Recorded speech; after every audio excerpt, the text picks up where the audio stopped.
Hello and welcome back to the Japan Politics Podcast. Now, I want to try and answer a question, as Sanae Takaichi has recently become the leader of the LDP, and she's almost certainly, but not necessarily guaranteed to be, Japan's next Prime Minister fairly soon when there's voting among the parties to establish who the next Prime Minister will be. So I'd like to answer the question, really, who is Sanae Takaichi and what can sort of Japan expect from their next Prime Minister and its first ever female leader? Now, in terms of her early life and personal life, she was born in Nara, and her father was an office worker and her mother was in the police force. She went on to study at Kobe University, and then after that she enrolled in the Matsushita Institute, and that's really sort of the first moment in her career where you can sort of see her becoming more politically orientated, because through that institute she's then sort of placed to work with as a sort of a congressional aide in America. And there she works for Congresswoman Pat Schroeder. Now this is very interesting because Pat Schroeder just happens to be a Democrat. So it's sort of interesting to think if that's something that is pure happenstance or if that had any effect on Takaichi at all, working for a Democrat in terms of her long-term political beliefs. So having worked for a period in the US as a sort of a political aide, she comes back to Japan, and then she then makes sort of a little bit of a TV career as sort of a talking head pundit on various shows. And you can sort of see how that transition would help. Obviously, US and Japanese interests are very closely intertwined in terms of economics. It's a big export market, obviously, and security. It's very pivotal for Japan's defense and military industry as well. So those two, and just politically in general, the US and Japan are very closely aligned. So you could sort of imagine that she could sort of appear on TV as sort of an insider, someone who's been educated in Japan, is aware of politics, but also has this sort of a little bit of an insight into American politics, having worked as an aide for a US politician. So she does that, has this sort of a media career for some time, but then she makes the transition where she runs, and interestingly, as an independent. And this along the fact that she worked with a Democrat. Now, she might not necessarily chosen to work with a Democrat because she was a Democrat, but it makes me sort of wonder, where does sort of Sanae Takaichi's quite conservative tendencies come from? Because she seems, from reading her career, to have been relatively early on quite sort of aligned on the right of the LDP. I'm just interested if she's always felt that way before she ran for politics, or if it was more of something she became aware of once she entered it. But in any case, she entered originally as an independent, but then joined the LDP later on, and has a fairly long-standing career with the LDP. Now, she's held a number of positions within the LDP and ministerial offices. And bear in mind, as I'm reading this timeline out, that the LDP was out of office for a period of time, but she's had a number of offices. So under Shinzo Abe, the former Prime Minister of Japan, she was the Minister of State for Okinawa and Northern Territories Affairs. She was also held ministerial offices in terms of science and technology policy, gender equality and social affairs, and food safety and innovation. And then from 2014 to 2017, under Abe again, she had a different appointment. She was the Minister for Internal Affairs and Communications. And again, under Abe, she returned to that post from 2019 to 2020. And the fact that she served into so many roles with Abe is very important, because she seems to be very much aligned with the Abe faction in terms of her beliefs and in terms of Abe personally. He later would support her career when she ran for office, and he seems to have influenced her beliefs very much, as I'll cover later. But aside from Abe, she also served, after she ran for the first time, she served under the eventual winner to the position of the LDP and Prime Minister's office, Fumio Kishida. Now, she served under him as Minister of State for Economic Security from 2022 to 2024. Now, she first ran to seek the head of the LDP before she served under Kishida in 2021, and on that occasion she was seen as sort of the successor to Abe. He endorsed her, supported her, and she in the end placed a strong third. But in the end, the contest was really between Taro Kono, who was the favourite candidate, and Fumio Kishida, who was the eventual winner in the runoff election. But she was willing to serve under him, obviously. But at that time, Abe was sort of supporting her, and she was seen as the sort of the Abe successor candidate, but they chose the LDP at that time to go in a different direction. Now, she later ran again to be head of the LDP in 2024. Now, on this occasion, she was really the favourite or seen as the front runner, and she won the initial vote. But I think either because she underwhelmed a little bit or couldn't quite negotiate the level of support she would want, she ended up losing the runoff. And I think that's now you could argue that's not really entirely her own failing, because the Abe faction, which she very much was a part of and seen as the successor candidate to at that time, had been hurt by the slush fund scandal which had come out and the church scandal. So she was sort of tainted by association by being part of the Abe faction and sort of the successor to Abe at that time. And also there was the fact that the third runner, Koizumi, dropped out, and he sort of moved his support towards Ishiba, who was the sort of the reformist non-Abe candidate, and pushed support his way. So those votes that were sort of outside when she was the front runner then drifted towards Ishiba in the final round. So she narrowly missed out on 2024 of being the prime minister. However, third time was the charm for her. After Ishiba had his own struggles and scandals and difficulties, he ended up resigning in 2025. And on the third time she ran, perhaps the party thought we should have gone with her the first time. She ended up winning in the end. Now, this was quite a narrow run thing in 2025, her third run. She won the membership with about 40% of the members voting for her, a little bit more than she was predicted in some polls. But she couldn't quite, again, similar to her previous run, she couldn't quite gather enough support in the first run. But a few factors played into her hand. One, that she had such strong support. I'd imagine a lot of lawmakers thought, well, she's got the support of the membership, that gives her a bit of a mandate. Maybe we should vote for her because the members seem to want her. There's also the fact that her rival Koizumi was involved in a bit of a scandal involved in sort of fake or artificially pushed comments to make him seem favourable and supported, that someone within his campaign staff was emailing out and encouraging people to post to sort of make him seem popular. There's the fact that, again, like when she previously ran, there was a bit of a split in the centrist candidates between Koizumi and Hayashi. And there's also the fact that Taro Aso, another previous prime minister and head of the LDP, came in behind her. Now, both Koizumi and Sanae Takaichi were sort of after his support in her third run, but he ended up swinging behind Takaichi. Maybe that's because Takaichi was able to offer him something. She was able to close a deal, be a bit more of a better negotiator, or perhaps Taro Aso just felt he should go with her because she had the support from the members, or because Koizumi had been a bit tainted by a scandal. In any case, he sort of swung behind her, and that's the pivotal moment that led her to, on her third attempt, winning the LDP leadership and likely becoming the Prime Minister of Japan. So that's a brief overview of her career, sort of on the road to Prime Minister. But in terms of her personality, she's a drummer. She's meant to be very much into heavy metal. She was a drummer in a heavy metal band, apparently. She also seems fairly active in terms of she's like a biker. She's into driving and biking around Japan.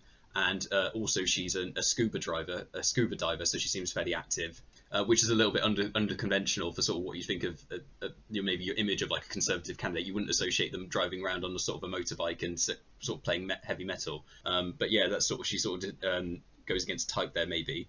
And also she's a big Margaret Thatcher fan, and she sort of channeled this. Apparently she's stated that she met Thatcher during a symposium, and is meant to have spoken with her, and she's referred to herself as Japan's Iron Lady. That's sort of what she aspires to be.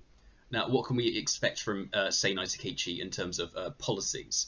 Well, like I say, she's heavily influenced by Abe. She served under a number of posts for him, and he sort of supported her during her run in 2021 and as sort of his favoured successor. So he very much follows him in sort of believing in Abenomics, which is basically that you should essentially take on debt and use that money you take on from debt to sort of invest in the economy and grow Japan's economy that way, directly through sort of stimulus.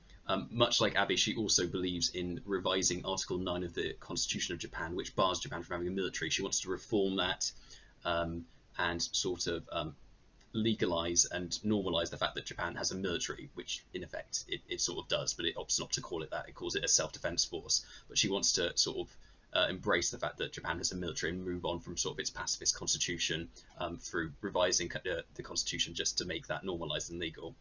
She's against shared reform to allow families to have different surnames.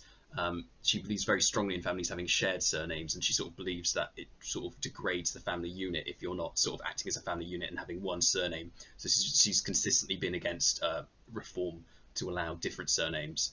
And interestingly, in her personal life as well, she sort of walked the walk when it comes to that, because she was married, Sanae Takaichi, to another lawmaker, another LDP politician in Japan, through whom she has 3 stepchildren from his previous marriage. Now, they were married, then divorced. Now, I believe previously Takaichi took on his name, and this is Taku Yamamoto, who also was a politician within the LDP. But after they divorced, they later remarried, and on the second occasion, she kept her original surname, her marital name, her premarital name, and he took on the name Takaichi. And so you sort of think when people talk about the importance of having one surname, you think maybe it's a little bit traditionalist, and you think it's all about just taking the name of the man and holding on to that tradition. But she sort of walked the walk in terms of initially she took his name, but then in the second marriage he took her name, and so it's sort of maybe demonstrating through her marriage that she really does believe that it's more about the importance of having one family unit and one shared surname, rather than necessarily always just taking the man's name and maintaining tradition that way. Which is quite interesting that she's sort of done that through her marriage, as well as that being a personal political belief. Another thing that marks her out as being quite conservative within the LDP in general, sort of being on the further right of the party, is her approach to the Yasukuni shrine. This is the controversial shrine where it has a number of Japanese war dead in it, who it commemorates, but included among that are Japanese, what would be considered war criminals from World War II. So sort of the visiting of that and sort of venerating that shrine has always been quite controversial. Now, Takaichi has consistently through her career visited that, and I believe I think it was 2007. Yeah, in 2007, I believe she was the only Abe cabinet member to actually visit the shrine while in office, among the politicians who visited the shrine that year. So relatively early in her career, she sort of consistently visited the shrine. Similar to her belief against any reform to allow different surnames within marriage, I believe she's also against same-sex marriage as well. In terms of immigration, she's sort of portrays herself in a similar mode to the new party Sanzato as being quite skeptical towards immigration. She's adopted some anti-immigration rhetoric. And one example of this is she wants to establish a sort of a new ministry. This is something she discussed during her 2025 run, and it wants to tackle issues relating to immigration. So this would be things like people who overstay their visa and don't leave Japan after that, issues like over-tourism or sort of bad tourist behaviour, and sort of how to address the issue of over-tourism, as Japan has record tourist visitors, and that's created some tension and issues, and also relating to foreigners who buy land in Japan, which has become a sort of a controversial talking point recently, which some people are concerned with as well. Now, in terms of foreign policy, she's also had quite vocal beliefs. She's been quite critical of China. She's been quite critical of China in the past, which should make for an interesting relationship as she becomes the Prime Minister. And also, she's sort of been quite non-apologist when it comes to Japanese war crimes and actions of Japan during World War II. And she says she's said in the past that Japan's actions may have been exaggerated. So that should make for an interesting clash of personalities potentially with the new leader of South Korea, who I believe has in the past said that Japan's attitude in this area has been quite not satisfactory really, and has called out Japan and has criticised, among other things, the way that Japanese textbooks portray World War II. And so Takaichi's fairly non-apologist stance could make for quite an interesting clash there, as it's sort of an important relationship, Japan and South Korea. So generally that sort of gives you an impression of her policies. However, she has maybe softened a little bit, despite her having this reputation as being this sort of further right conservative within the LDP. For instance, she proposed a couple of measures to sort of offer tax breaks towards childcare and sort of the costs associated with children. And also she's reportedly considering not visiting the Yasukuni shrine. And as I say, I believe she's visited that shrine every year for quite some time now. But she's reportedly considering not going in line with her becoming Prime Minister, which would be quite a big change for her, and sort of maybe moving away from that little bit of the controversy associated with that now that she's prime minister. In terms of some controversies that Sanae Takaichi's had, I'll just touch on a couple. One, and this aligns with her coming originally from Nara and her sort of anti-immigration rhetoric she adopted during a run. She said during the campaign, she pointed out as an example of sort of bad tourist behaviour that maybe she wants to address, the example of tourists kicking or sort of abusing deer in Nara Park. Now, this was controversial because I believe some staff or people associated with the park came out to refute that incident had happened, but Takaichi sort of stood by it and said that she'd verified independently that this had happened and that tourists were behaving negatively towards deer. So there was a bit of controversy on that, but as I say, some people came out to say that maybe that didn't happen, but she stands by it. Another controversy that came up recently in a 2025 run is that Takaichi sort of endorsed and provide a blurb of a book discussing Hitler. And the book was called Hitler's Election Strategy, the Bible for Winning Modern Elections. Now, the fairest thing I can say about this is that I've not read the book because it was pulled, I believe, due to controversy, and so it's quite hard to get even in Japanese, and I'm unsure if any translations available in English. I'd be interested of sort of the tone and the content of the book, but as you can imagine, given the subject matter, it's seen as quite controversial. And so it's been portrayed as a bit of a controversy that she would maybe have the bad judgment to lend her name to that book and to be associated with it. But again, I have not read it personally, so I'm not aware of the tone and approach taken within the book. But that's been something that's been used, as I say, recently. That's been raised again as a sort of an example of her being a controversial figure, and maybe lacking the judgment in putting her name to that. But yeah, that really hopefully gives you a brief overview of Takaichi's career, her sort of rise through her various positions to now become finally likely the Prime Minister of Japan, and her reputation as being sort of from the further right, the more conservative part of Japan's LDP party, and sort of the successor to Abe in terms of his Abenomics and also sort of his having fairly conservative views as well. But yeah, thank you so much for listening, everyone. That's been the Japan Politics Podcast. Sayonara, goodbye.